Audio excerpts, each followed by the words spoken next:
New calls to put body cams on all police officers around the country following this deadly shooting.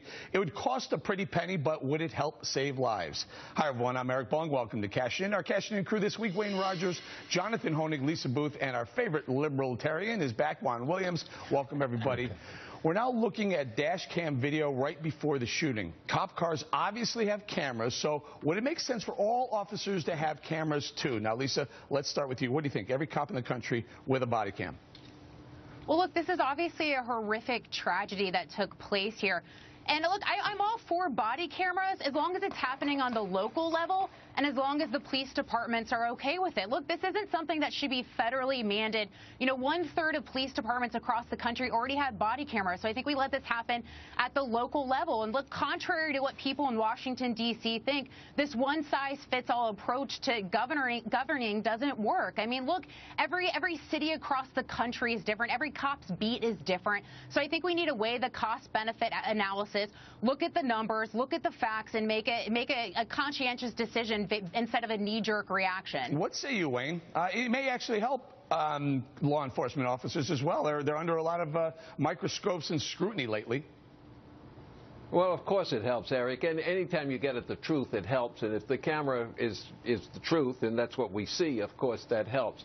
The other thing I think it avoids is all of the problems that occur after these things. When somebody sues the police department or the police department is under fire or whatever it is, it clears all of that up. I mean, when you have a camera there, everybody can see it. They see what happened. You know what it is. You trust your eyes. You know, who you're going to trust.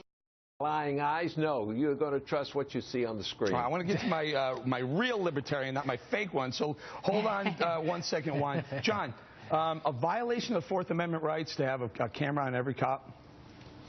I don't think so, Eric, but that should be up to the cop and the law enforcement agencies themselves. I mean, the politicians should set the goals, but the generals, you know, in this case, the police chiefs, they should set the policies. I mean, there's 18,000 local law enforcement agencies in this country. They're all different types of communities, and I worry that this top-down approach, like Obamacare, basically just wants to turn law enforcement into coin-operated machines that accept their orders from Washington on high. But that shouldn't be the way local. John, what about the citizens, though? What about you're a citizen? You're walking around. There's a cop walking the beat, walking the street. Isn't he? A lot of libertarians say no. He's violating those. Having every cop with the camera is a violation of my privacy rights if I'm doing nothing wrong.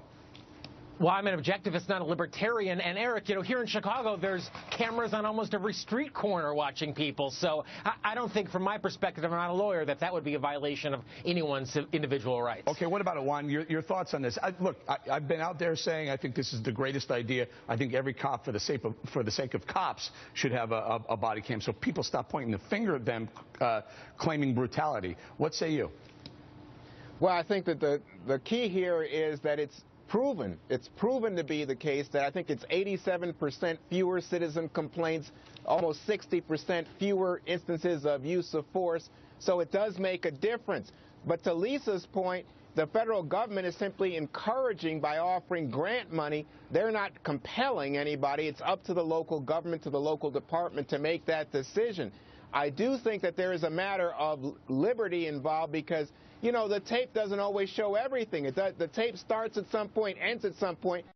Something may have happened before. In the case in South Carolina, there was a separate dashboard camera. It showed a lot before we see the video of the police officer shooting the man. So you got to be careful with tape. It doesn't always tell you the whole story. Okay, so let me bring it around. Here's the thing. Lisa, let me just do this. It sounds like everyone's in agreement that the body cams are a good idea. Let me bring it around. I'm going to start with you again, Lisa. $800 to $1,200 per camera is what police departments are spending around the country. Where's all this money coming from? Well, right, and this is why I think we need to have a bigger debate here, right? This should be part of a broader conversation. This shouldn't be a knee-jerk emotional reaction to obviously what is a horrific tragedy. But look, the statistics that Juan quoted come from one city, and the point I am making is the fact that, look, every city is different. Every cop's need is different. Every cop has a different beat. So there isn't this one-size-fits-all, you know, cure-all approach to this problem here. And look, there is a huge financial cost as well. Look, we're talking about, I believe, almost 900,000 cops across the country, $900 a piece for these different devices. In addition, you're talking about the cost of storage as well, which is around $45,000, and then also potentially having to hire new people. Let me, John, one second. Wayne, so President Obama offered somewhere around $75 million over the next 3 years as a 50% match. In other words, he'll put up $25 a year for the next 3 years each, and then police departments around the country will put up the same amount of money to get the matching dollars. That becomes a federal program. Are you okay with that? Yes, I'll tell you why, Eric. In spite of the cost or whatever it is, all you got to do is have one lawsuit that accuses the police of overreacting or doing something like that, and you wipe out millions of dollars. So the cost of putting a body camera on somebody is minuscule compared to what the risks are on the other side. Go ahead, John. You know, but Eric, I think police officers should be insulted. I mean, I think there's this implication for all this that without a body camera, every police officer would be committing these horrendous crimes. If you really wanted to solve crime, especially on a local level, you should decriminalize drugs. Doesn't cost a penny and would reduce so much of the violent crime that local law enforcement has to face every day. So, John, I put it up on Twitter. Hold on, I put it up on Twitter, and I asked specifically law enforcement to weigh in, and I would say close to 100%, maybe a handful here and there were against it, but almost 100% of law enforcement officers said, put a body cam. We're in a day and age right now where people are pointing their finger so dramatically at cops, calling. You know, the Al Sharptons of the world say every time a cop pulls over a black kid, he's going to violate his civil rights.